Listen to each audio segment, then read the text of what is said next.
Disbarismo, enfermedad disbárica o enfermedad por cambio de presión ambiental se refiere a las complicaciones o trastornos que ocurren cuando se produce una modificación de la presión ambiental que rodea al cuerpo. El disbarismo compresivo ocurre a partir del aumento de la presión ambiental.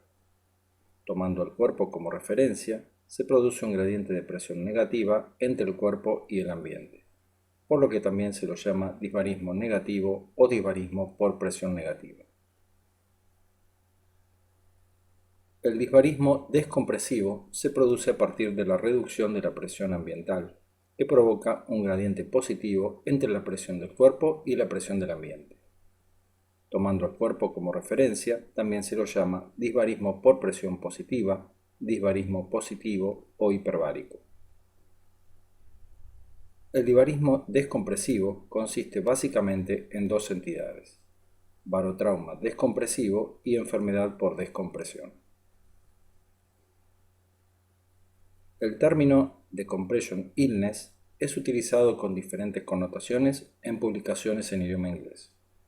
En general, se toma como término abarcativo que comprende barotrauma y decompression sickness o enfermedad por descompresión. No obstante, algunos autores utilizan decompression illness y decompression sickness como una misma entidad, y otros utilizan decompression illness en referencia solo al barotrauma. Barotrauma pulmonar por presión positiva. De acuerdo a la ley de Boyle-Mariotte, al reducir la presión aumenta el volumen de los gases, y este aumento volumétrico es mayor con menores valores de presión. Es decir que, en el caso de ambiente hiperbárico o inmersión de buceo, el mayor aumento de volumen ocurre al alcanzar la normovaria o nivel de superficie. La injuria pulmonar, a partir de esta relación preso-volumétrica, se asocia a la magnitud y a la velocidad de la reducción de la presión ambiental que rodea el cuerpo y en muchos casos a la presencia de algún grado de retención de aire en los pulmones, ya sea por obstrucción al flujo aéreo expiratorio o por el cierre voluntario de la glotis para conservar el aire. Tanto para el trabajo en ambiente hiperbárico, es decir, ambiente con aire comprimido, y para la práctica de buceo se debe tener presente el riesgo que implica retener el exceso de aire pulmonar provocado por la despresurización o el ascenso desde la profundidad. El accidente con inmersión, junto con la inspiración profunda a mayor profundidad y la retención de aire por desconocimiento, constituye el ejemplo típico de esta complicación. También se describen casos en aviación o astronáutica, ya que la presión se reduce con la altitud.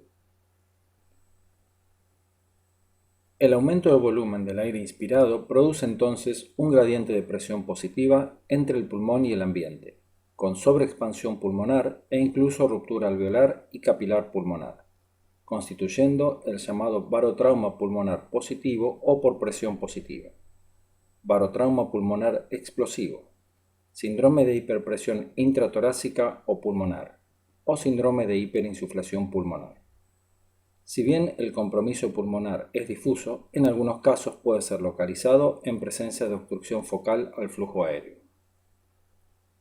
Los alvéolos quedarán inundados por sangre y detritus, mientras que el aire alveolar se desplazará hacia la contigüidad.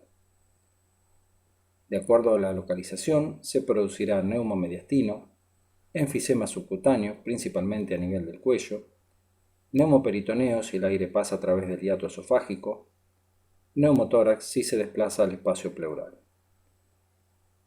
El ingreso de aire a los capilares pulmonares, venas pulmonares y circulación arterial sistémica origina el embolismo gaseoso arterial. El momento de aparición del cuadro clínico coincide con el final de la descompresión o emersión, o en los primeros 10 minutos en la mayoría de los casos. Casos leves pueden presentar escasa sintomatología, como ser la aparición de enfisema subcutáneo o únicamente ser detectados en estudios con imágenes. La presentación clínica habitual consiste en dolor torácico, disnea, tos y hemoptisis. Los casos graves presentan insuficiencia respiratoria, pérdida de conciencia y riesgo de vida.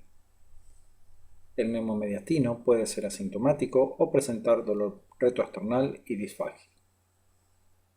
El enfisema subcutáneo en cuello se detecta por palpación y suele modificar la voz. El neumotórax se confirmará con radiografía de tórax o tomografía. La embolia gaseosa producirá eventos isquémicos focales relacionados con la localización, principalmente cuadros clínicos compatibles con accidente cerebrovascular o infarto agudo del miocardio, entre otros. Enfermedad por descompresión. La enfermedad por descompresión es una afección potencialmente mortal que se produce cuando los gases inertes disueltos en los tejidos corporales salen de la solución y forman burbujas debido a una fuerte caída de la presión ambiental. Esto ocurre en buceo, trabajo en ambientes presurizados, aviación o astronáutica. Gases inertes son aquellos que no participan de las reacciones químicas. Ingresan al organismo por vía respiratoria, se transportan disueltos en sangre y permanecen en disolución en el organismo. Nitrógeno y helio son ejemplos de gases inertes, siendo el nitrógeno constituyente el 78% del aire atmosférico.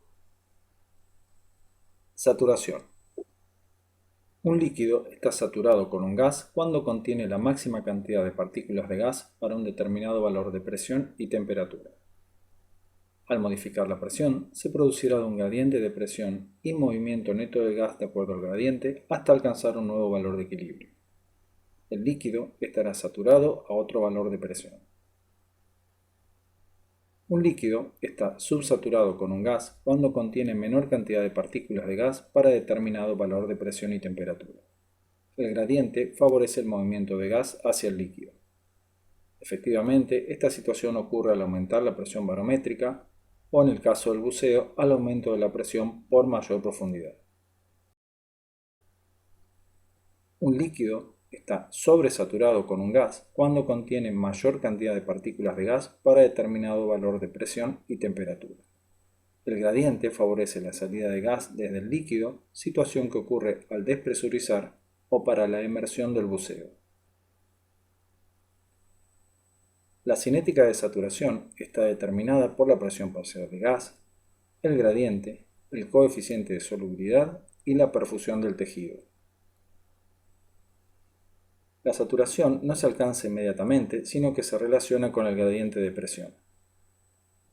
Cuando el líquido no contiene gas alguno, el gradiente es mayor y la velocidad de difusión muy grande. A medida que la cantidad de gas disuelta va aumentando, el gradiente disminuye y la velocidad de difusión también hasta alcanzar un estado de equilibrio. Se define tiempo medio como el periodo de tiempo en el que ocurre la mitad de un evento o proceso. El tiempo medio de saturación o tiempo de hemisaturación es el tiempo en el que un tejido obtiene o absorbe la mitad de su saturación. En otras palabras, el tiempo para que el tejido esté medio saturado. Un tejido se considera saturado a partir de 6 tiempos medios de saturación. El organismo humano se comporta como un sistema multicompartimental, ya que el tiempo de hemisaturación es variable entre los diferentes tejidos o compartimientos, desde los 5 compartimientos del modelo inicial de Haldane hasta modelos como el de Bullman de 16 compartimientos. Durante la descompresión, la sobresaturación tisular resultante produce un gradiente que favorece la salida de los gases. El mismo sistema multicompartimental se aplica en relación a la desaturación. Los tejidos con menor tiempo de hemisaturación también eliminarán con mayor velocidad el gas. Se denomina punto crítico de desaturación al nivel de gradiente a partir del cual el gas cambia de estado y forma burbujas. Reducciones importantes de la presión ambiental provocan gradientes significativos e inducen la formación de burbujas en los tejidos cuando este gradiente supera el punto crítico de desaturación. Este estudio evaluó el riesgo de enfermedad por descompresión en 586 buceos de saturación con aire o mezcla con nitrógeno para ascensos directos desde profundidad hasta la superficie. El análisis muestra que la enfermedad por descompresión prácticamente no ocurre a menos de 6 metros de profundidad, a pesar de haber ascendido sin paradas o de modo directo, y de tratarse de buceo de saturación por tiempo prolongado. Esto marca una clara diferencia con el barotrauma por presión positiva, que puede ocurrir con poca profundidad. La enfermedad de descompresión se asocia a diversos factores, principalmente profundidad, no cumplir con el protocolo de descompresión, buceo en agua fría, baño con agua caliente, actividad física, viaje aéreo o ascenso. La clasificación clínica clásica divide a la enfermedad de descompresión en tipo 1 y tipo 2. La enfermedad de tipo 1 se presenta con un rash pruriginoso y dolores musculoesqueléticos. La enfermedad de tipo 2 tiene diverso grado de compromiso neurológico motor y de nivel de conciencia. Una variante potencialmente mortal corresponde a la enfermedad de descompresión pulmonar, asfixia descompresiva o chokes, situación en la que se forman burbujas en la circulación pulmonar. Tratamiento de la enfermedad de descompresión. Considerando que la sintomatología puede resultar progresiva, se indican los procedimientos de reanimación básicos en todos los casos. Orientación horizontal. Evitar Trendelenburg o cabeza hacia abajo, ya que puede promover el edema cerebral y no evita la distribución de burbujas hacia el cerebro. Administración de fluidos, vía oral o endovenosa, evitando soluciones hipotónicas o glucosadas. Oxigenoterapia normovárica al 100% como terapéutica inicial. Los pacientes con enfermedad de descompresión requieren oxigenoterapia hiperbárica como tratamiento específico definitivo.